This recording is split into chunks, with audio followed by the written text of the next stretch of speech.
My name is Brian Watkins, and this is our tutorial for practice number 4, which is the last tutorial that you need before going to the final exam. In this practice, we're going to learn how to do bank reconciliations. So we're going to have lots of checks, we're going to have lots of bank statements, and we'll get you ready for the final. So to begin, we're going to use a retail shop or online commerce. But this time we're going to be sole proprietorship, so we'll enter that. I'm going to call it QuickBooks practice number 4, retail shop or online commerce. Try that again, retail shop or online commerce with a sole proprietorship. Okay, we'll let that go and come right back. Okay, it's now got our file ready to go. We're going to start working. Let's make sure that we can see everything. Okay, now we're set to do our preferences. Of course, we're going to use our items in inventory. Okay, close everything. Let's turn off the beep. So we'll go to General, turn off the beep, and we'll do sales tax of 8.5%. So we'll set up a sales tax item, 8.5, and we'll have the state tax authority. Quick add them, answer OK to all of the prompts, yes, and come back to our home screen. Now we're ready to go. And what we're going to do in this exercise is something a little closer to home. You're going to be the students selling Kahuku Red Raider t-shirts at football games. So let's begin by putting our bank account together. We'll call it Bank of Laie. And we're going to make a deposit of our own money. We'll quick add ourselves as the other because we're the owner. This will be our owner's equity because this is the initial funding. And we're going to just put cash in of $1,000. Okay, we think we can make some good money. The important thing here is to make sure our dates are right. So we're going to go to March 20th and close. And yes, we are in the right account. Alright, now we're going to purchase t-shirts. So it's now March 21st. We're going to purchase from Caltex Inc. And we'll quick add them. And our items are going to be t-shirts. And we are told that the company has a great way of filling orders based on your zip code. They're going to give you an assortment of t-shirts in sizes that fit the population at that zip code. So what we get is 100 shirts for $634.75. That means each shirt in your inventory is worth $6.3475. And it's good to add the extra precision to your cost. It'll make your transactions a bit easier. Your income statement or income account is merchandise sales. And we're going to ignore spelling and order 100 shirts. So it's the initial order of shirts.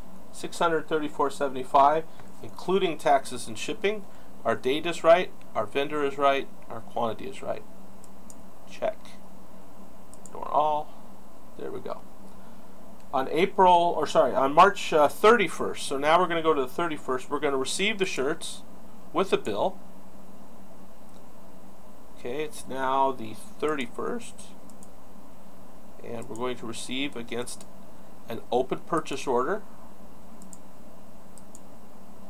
And it says no terms, so we'll just put due on receipt.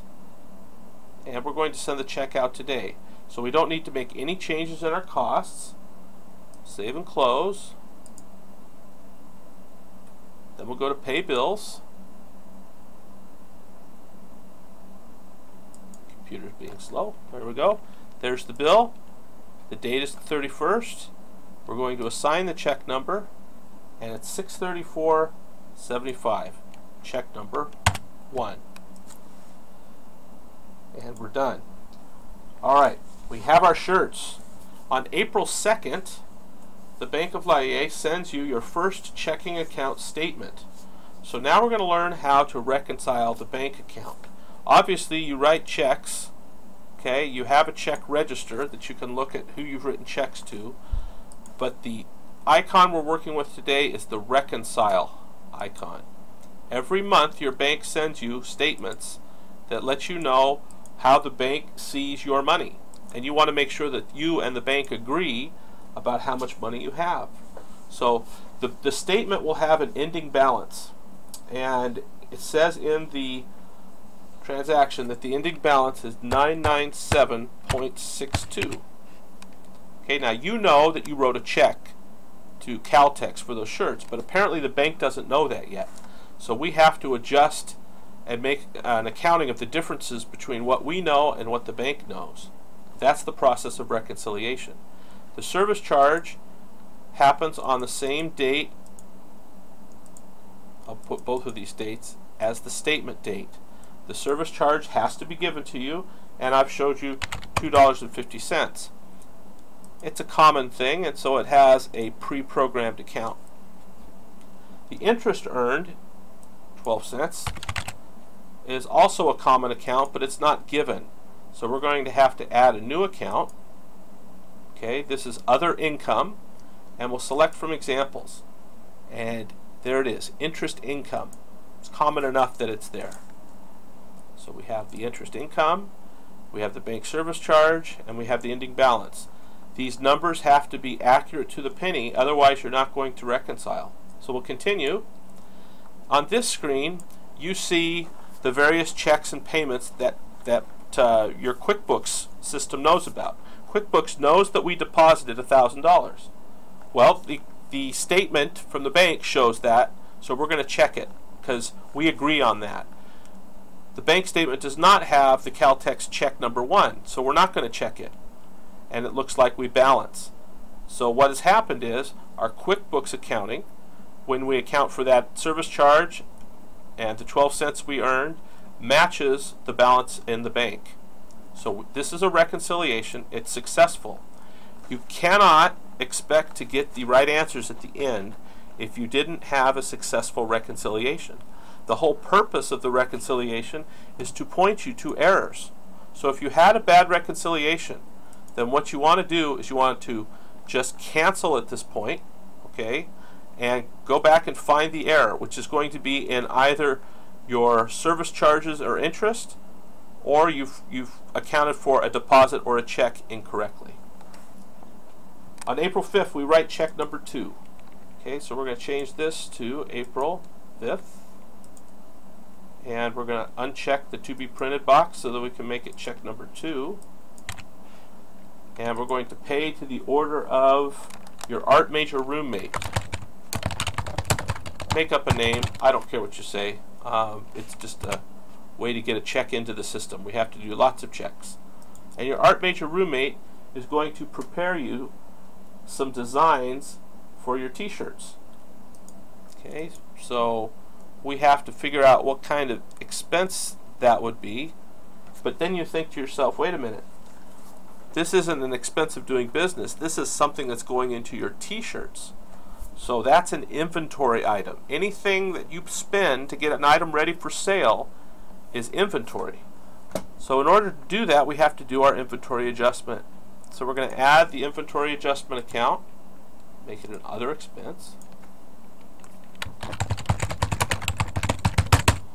And remember, this is just a workaround for your QuickBooks. It's not GAAP or generally accepted accounting. This is just the only way that you can accurately cost your inventory using this software. So we wrote them $100 and art designs for t-shirts. And that $100 needs to be part of the value of your inventory. And if I go to the Items tab and look up inventory, I'm going to mess up the value that we bought the shirts from our supplier. So we have to add it on top by using this process. So this would be art for t-shirts.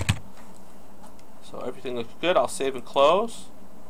Then I immediately go to inventory activities. We're going to adjust not the quantity but the value. We're going to take the money out of this account that we just created and we're going to put it into the t-shirts. We've got 100 of them. Their total value is no longer $634.75. Now they're worth $734.75 because we have to add costs of art design. Alright, so we've done that. Save and close. Now let's go on April 8th. We're going to ride to Eva Beach with a friend so that we can take our shirts to a silkscreen printer. So we're going to write 2 checks, one to the printer and one to our friend for the gas money. So here's the check. It's the 3rd, let's see, it's the 8th now. And check number 3 is going to go to Printworks. We're going to add them as a vendor. And this is going to be an inventory adjustment because this is something that's going into your inventory. So we write them $125 for printing t-shirts.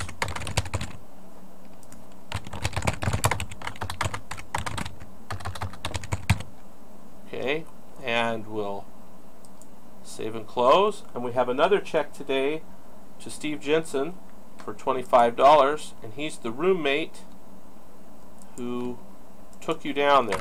Steve Jensen. Quick add.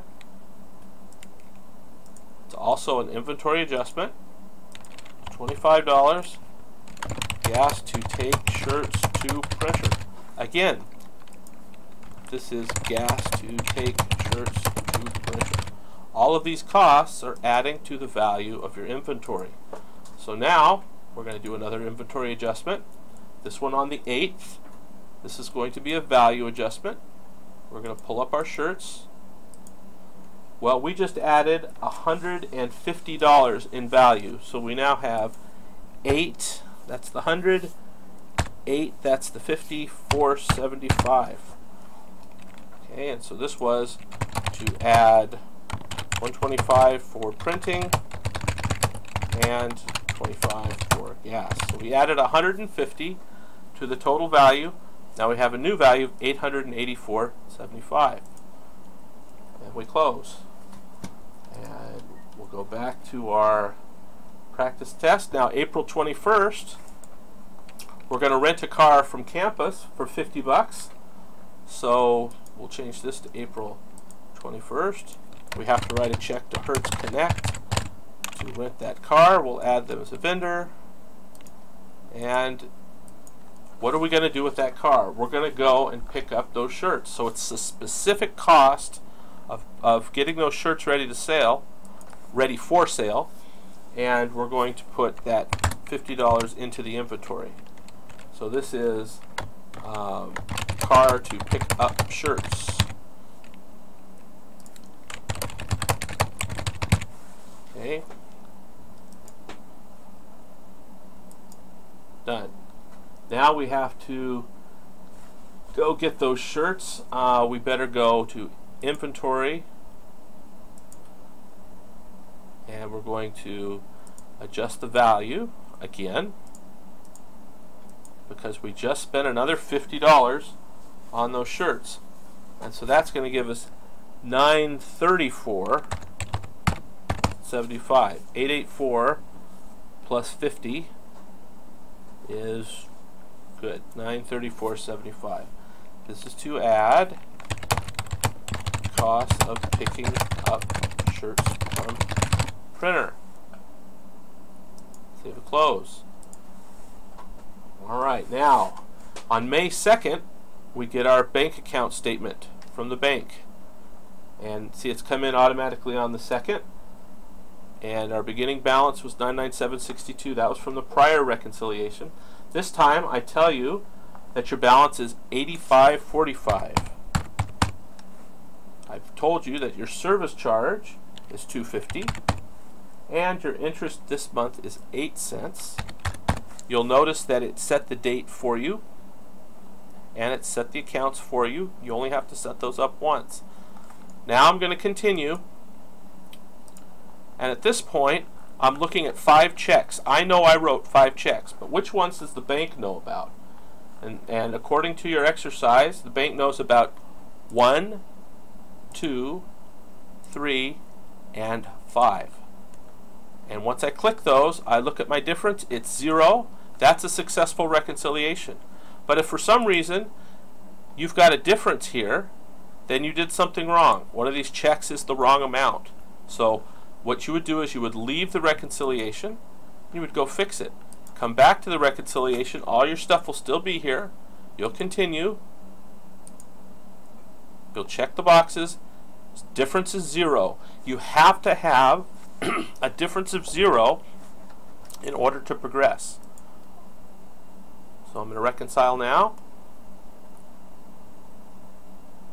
And I don't need to see those, but it's all good. So we're going to move forward. On May 20th, we're going to sell our entire stock of shirts. We're going to get out of this business because we were too late for the football games and we're just not going to wait around another year. So we're going to have a cash sale. So create a sales receipt. And it's now May 20th. And we're going to call him the Young Entrepreneur. Did I spell that right? I hope so. You are. There we go. And we'll quick add that customer. The item will be the shirts. The quantity will be all 100 of those shirts. The payment method is cash. They're going to give us $300. So we'll just put in here cash amount 300, and I'm going to make it a non-taxable sale because he's not an end user. So here's what we've done. We said take them all. He's going to give us $300 in cash. We deposit it immediately. So all the t-shirts, and we're getting pennies on the dollar for them. We're making a big loss here, but we're getting rid of them. Get rid of t-shirts. Alright, I think we have all the information. $520, $300, non-taxable.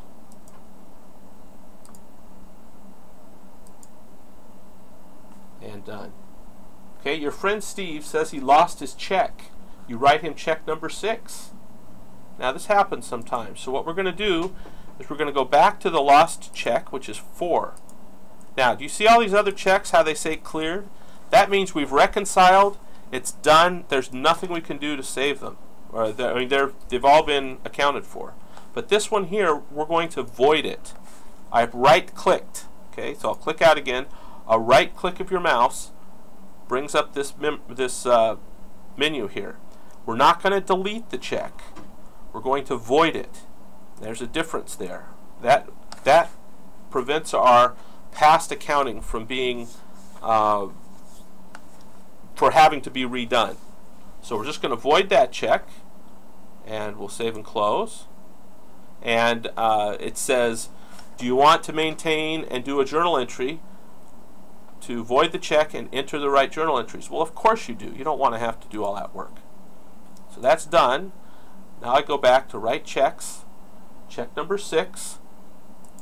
We're going to write this check on May 20th. And it's going to be to Steve Jensen, who's still there. He says he lost the check, so we'll go back and let's see, what was his check? $25 for gas, I believe. To replace check 4. To replace check 4. Okay, now I save and close. Now this is important. If I had not had the program do an adjusting entry, I would go in here on Company Financial, look at an income statement, and I would see an inventory adjustment. But if I look at my journal, you can see what's happened. So let's take all the journal entries. If we get to the bottom here, you'll see that when you voided the check, you created this adjusting entry to reverse out the void, and then to replace the check, it automatically did that entry again, so that you do not have to worry about doing those entries over again. Okay, that's the difference between voiding the check and just deleting the check. Alright, now we're back to June 2nd. We're going to get a checking account statement. June 2nd, June 2nd, June 2nd. Our balance is now $357.99. Our service charge is $250. You'd think it would remember that, but it doesn't. And 4 cents of interest income. Okay, so we'll continue. Now, the statement shows that check 6 cleared and that you deposited $300. Okay, I didn't do the deposit, so I made a mistake. So I'm going to leave the reconciliation and go record the deposit. Okay, everything looks good. The deposit's on May 20th. Good. And now go back to the reconciliation. That little thing right there costs so many people the final. You have to know how to go back and fix the error, because there'll generally be something that you need to fix. So now we go to continue, and we'll see that the deposit is there. Check it. Now we see that the check is there. So I've done this so that you can see what happens. We have a difference now of 0. You're done. You can reconcile that, and that is the end of the assignment. So all you do now is you take your profit and loss, change that to all. You lost some money on this one.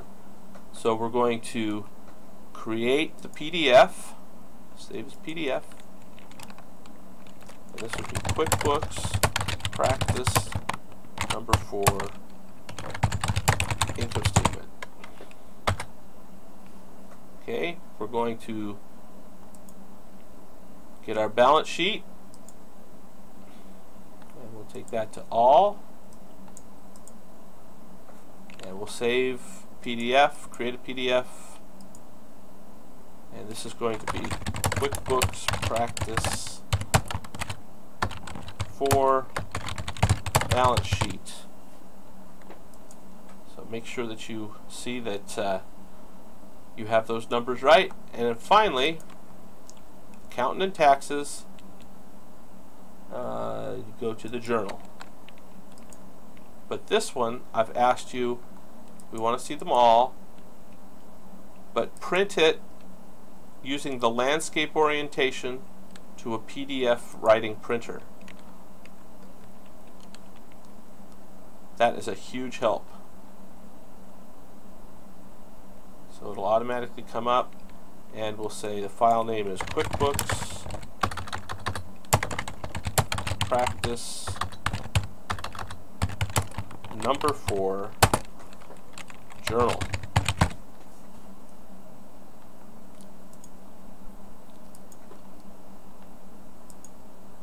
And we are done. You now know how to do a bank reconciliation, and you have all the skills necessary to go take the final. Start early.